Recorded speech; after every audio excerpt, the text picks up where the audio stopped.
Yes, this is the great horned owl.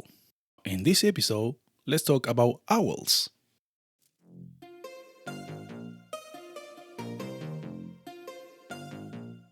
Welcome to Activist Planet, where we share information on everything related to climate change, and the most important, to raise awareness of its effects.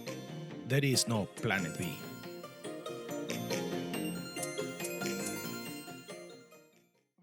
Hello everyone, I am Juan Carlos Giraldo from Boston, United States. I am here in Cold Spring Park with Barbara Bates. Barbara Bates is member of the board of Newton Conservators here in Newton. And we will discuss and we will talk, she will share with us a very interesting topic and fascinating topic about owls.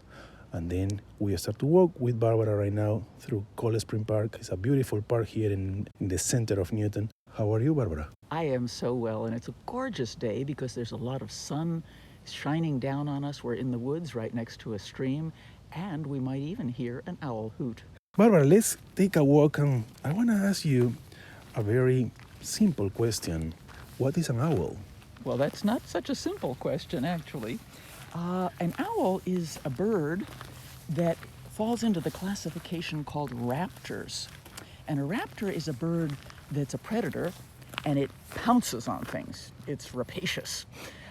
So it's a predatory bird. Some owls eat birds, some owls eat mice, some owls eat lizards, some owls eat insects, and some owls are so agile they can catch bats. Uh-huh. So it's a special kind of bird. We have different kind of owls, of course. But what is special about an owl? To me, it's magical sometimes, whimsical, hunter, of course, and some people relate with another kind of, histories. What is, for you, in your opinion, special about an owl? Oh, Juan Carlos, there is so much special about an owl, I don't even know where to begin. But for me, when you said magical, what makes them so magical is that they are totally silent in the way that they move. So when they fly, unlike other birds, you don't hear a whoosh, you hear nothing. Right. These are the original stealth bombers. And it's because they have special feathers, very unique feathers, that have a leading edge on the feather that looks like a comb, and the trailing edge looks like fake fur. It's sort of all tangled. And when you touch an owl's wing, or its feathers, or its tail, it is like cut silk velvet. It is so soft and magical. So that quietness is one thing that's very special about owls. But the thing that makes them so unique in terms of being a predatory animal is that our owls here in Newton are nocturnal owls. There are some daytime owls, but not here in Newton or in Massachusetts. And our nighttime owls have very good hearing, the best hearing of almost any animal ever recorded. Wow. And that's because of the way their ears are arranged. You don't think of an owl with ears, right? Right. You can't see a bird's ears. When somebody says that's a long-eared owl or a great horned owl, those aren't horns or ears. Those are actually ear tufts of feathers that stick up to break up the owl's outline and camouflage them. But their ears are very unique. They're buried in the feathers, and they have these facial discs that channel sound toward the ears. Oh. And what they do is they have one ear that is, their ears are on each side like ours. So they can focus ahead, but their ears are also offset. One is slightly higher than the other. Wow, interesting. So by the triangulation method, they can pinpoint an animal in a foot of snow without even seeing it. They can pinpoint an animal in almost total darkness. Wow. To catch it in their talons. One day I watched a documentary in National Geographic, and this guy was hunting a mice and was totally silent. Even the mice didn't know what was going to happen with him. And it's funny that you should say that, because our northeastern great horned owls hunt skunks. They're one of the few predators that can take a skunk without getting sprayed, because the skunk never hears them coming. Right. And they don't have a very good sense of smell, I'm sure, or they wouldn't take skunks back to eat them. And you'll often find skunk smell in a great horned owl's nest. Wow. A couple of weeks ago, you did a keynote through Newton Conservator, a webinar about owls. And you talk about how many owls we have in Newton area. Well, let me tell you, I saw for the first time in my life a beautiful great hornet here in Newton, here in Cold Spring Park, where we are right now. And I saw very far, and he flew. Can you share with us how many species of owl we have here in this area, at least in Newton, that you saw, or you know? Well, some of them you don't see because they're totally nocturnal, like something called the eastern or the northern saw-whet owl. Uh-huh. And the saw-whet owl is a little tiny owl. It's about the size of a robin. And Really? It's totally nocturnal. Here in Newton? Here in Newton. Wow. And even birding experts used to think 20 years ago that we didn't have any saw-whets until one of these birding experts' daughters said she wanted to study saw-whets at night.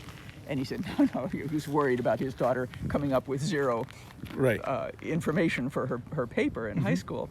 Well, she proved him wrong and all the experts wrong because she caught a ton of saw-whets in her mesh net where she was studying this.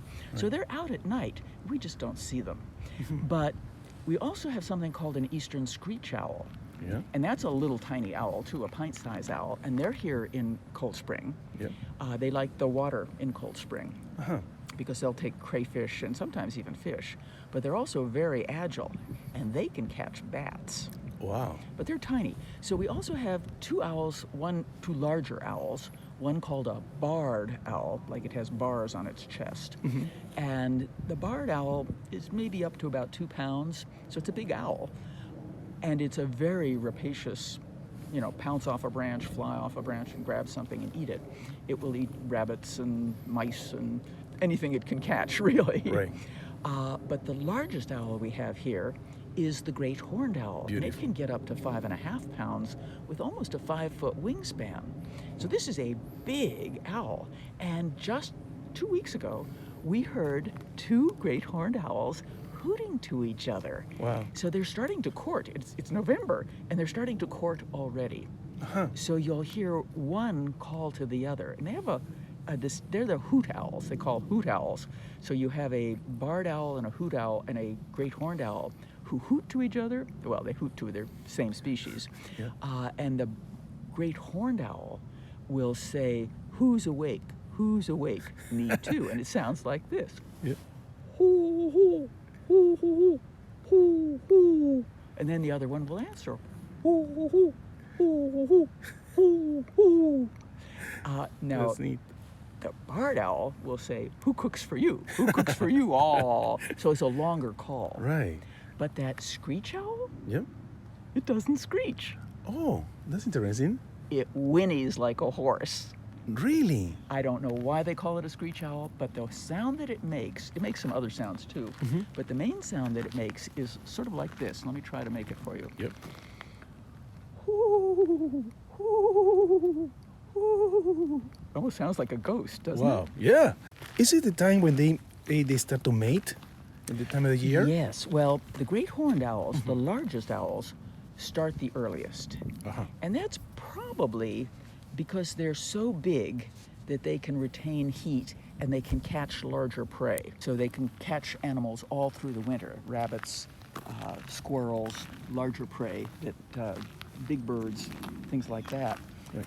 And the other birds will mate and start to nest a little bit later. Barred owls a little bit later in February. February starts the real nesting season. And then the screech owls and the saw-whet owls, the ones that really depend on smaller prey and sometimes insects, will start even later than that. How long take, until the guys hatching for first time? They are so cute, by the way. Pardon? They are so cute. They are little fluff balls. They look like full plush. of eyes. Yes, they look like plush toys with just these big round eyes. Yeah. They're very cute. How long take that? Well, owls, like all raptors, lay 1 egg a day. Uh-huh. And unlike songbirds, owls start to incubate that egg immediately. They don't wait until all their eggs are laid. Oh, I see. So in a songbird, they're all going to hatch together. In an owl or any other raptor, the eggs will hatch individually. So the first egg that's laid will hatch before the last egg that's laid. So an owl will lay an egg, maybe 2 or 3, sometimes 4, rarely, and will sit on that egg, if it's a great horned owl, around a month. Wow. Incubating that egg. And we're talking about incubating that egg in January and February, which is really cold. So Right. the mom never leaves that nest. Oh. The male will bring her food and take care of the whole nest. And when those babies hatch, they're covered with down. They really do look like those little plush toys you were talking about. Yeah, they are so cute. They are so cute. Normally they are in huge holes in the trees, right? Well, most of our owls that we have are cavity dwellers. So a big hole in the tree, a nest box that somebody has put up for them. Yeah, I saw that here sort in of Cold thing. Spring Park around the, couple boxes. I don't know if they are there. They are. Those are Screech Owl boxes. Yeah. But the great horned owl and the barred owl will take over other birds' nests. So if a raven or a red-tailed hawk builds a nest, the owl says, I'll take that. And because they get started so early, the raven or the red-tail will come back and say, who's got my nest? Right. And the owl is sitting there, and the owl outweighs them late. 2 to 1 Yeah. and has these big talons that have like Enormous. 1.5 long claws on them. Right. They are not going to tangle. Even a Exactly. hawk will not tangle. Exactly. No, that's so enormous. Barbara, you know what? We are living right now in a planet that is in, I don't want to use the word danger, but we are living pretty much in the edge every day because the climate change. How these patterns of climate change are affecting of course, our birds, but in particular about the owls. I don't know if I know that the climate change affecting more the snowy owl, in the Arctic, but I don't know how affecting these owls here around Massachusetts or in general in the United States. You have any idea or any thoughts about that? Well, I don't have science to back me up, but I'll give you some theories about it. We're studying what's happening to our bird populations, and we know that our bird populations, all of our bird populations, not just owls, are dropping precipitously. Exactly. It's very scary. And most of this is habitat loss because we build up everything. Right. So the owls don't have any place to nest, and we eradicate their prey. So when it comes to climate change, what happens there is if whatever the owl eats is affected by climate change, Right. that affects the owl. So if you're a smaller owl that depends on insects, and climate change changes how the insects are operating, that would have an effect. As it gets hotter, I think it probably will have an effect on how the birds begin to mate. Right. But it's hard to tell specifically. It shifts all of the plants and their schedules, which shifts all of the insect schedules. So I would say that climate change probably has a bigger impact on songbirds that eat the insects and on the small owls that eat the insects than it does on the larger owls. However, there are other things that imperil our owls, and the biggest one is those things, the poisons that people put out for rodents. Exactly. And those poisons are basically something that it's a blood thinner, essentially, and it lets the rodent die slowly by bleeding internally. So when the rodent is staggering around, it looks like easy prey for the owl or the hawk or whatever, and the animal is eaten by the raptor. Eating poison. They're eating poison, and the more they eat, the more they die. So our large owls are in decline here in the Northeast. And we think part of it is due to this rodenticide use, but part of it is also habitat loss. Oh, I see. Well, but it's good that you share these points because we have to be aware what we do, We do, in our and there homes, are some etc. alternatives to those rodenticides that people are looking at now. Somerville is using birth control. Well, kind of difficult sometimes. Well, you'd think it would be, but what they do is those black bait boxes that look like little black shoe boxes with an entrance and an exit, they put the birth control liquid in there, and the rats go in and say, "Oh, what yummy liquid," and they slurp it up, and we have one less rat population. It doesn't kill the rat, and it doesn't transfer up to the predator, Wow. but it does control the population. That's impressive. Barbara, I want to ask you something that always I do every day that I do by bird watching or taking photography of birds here in Newton or everywhere. Let's talk about ethics, you know. For example, last year when in South Boston, people saw snowy owls, you know, On on the beach. Logan. Yeah, and on the on beach. Or in nearby Logan Airport. But when the people know that the snowy owl is here, start to do something unethical behaviors, like for example, they share where the owl is, you know, taking a pictures, peeing in the map, etc., or throwing food to make the owl, you know, catching the prey, and then they take a picture. What are your thoughts about that? How we can prevent? How can teach our kids, you know, leave the birds alone sometimes? Well, it's a hard thing to teach people, including children, because everybody wants to touch these animals. Everybody wants to share the magic of seeing them. Right. But it's very harmful to the animal to be It's so fed. harmful. They don't know. They don't realize that when you feed an animal, you're changing its behavior. Exactly. And then it cannot fend for itself. So you're teaching it how not to live. You're teaching it how to die, actually. Exactly. So you really don't want to feed the animal. You also don't want to publish its location, because if too many people show up, and they do, Arnold Arboretum, for instance, had a pair of nesting owls, Yeah. and they had to publish guidelines for people, because everybody wants to see them, and that's totally understandable. Exactly. But if everybody hangs around, think about yourself. If you were a new parent, and everybody in the neighborhood wanted to come visit you in your sleep-deprived state with your two kids who are screaming at you all the time, Right. you don't want that, people gawking and Exactly. making noise and taking pictures. You want some privacy. So you want to really treat those animals very carefully. You want to be very quiet around them. You don't want to visit them too often, because if you do visit them too often and you have too many people around them, you'll scare the animal off the nest. Exactly. And that will mean the young will die. So you do not want to be too aggressive in your watching with too many people. And you want to be very, very quiet. Yeah. One day I remember that reading an article in Audubon, Chicago. They said if we run into with an owl, we just leave them alone, just watch it for a little bit and go away.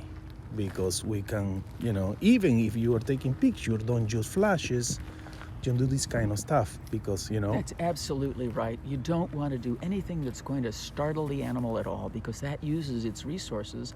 And remember, this animal is hunting for a living. So you don't want to make him use too much, or her use too much energy. So you don't want to use flashes, you don't want to play sounds, you don't want to make loud noises. If you want to watch, bring a stool, sit down, and be as quiet as you can. Watch And for enjoy 20 it. minutes, enjoy it, and leave as silently as you possibly can. Exactly. They say that you have to be, you know, on the side, hide a little bit, you know. We don't have to bother him or bother them. Barbara, is there anything that you would like to add, or where people can reach more information about owls, you know, because it's the topic of this episode for my podcast? Is there anything that you would like to add to prevent more harm to our birds or take care of them more? Oh yeah, there are tremendously useful sites about owls all over the world, not just here in the Northeast.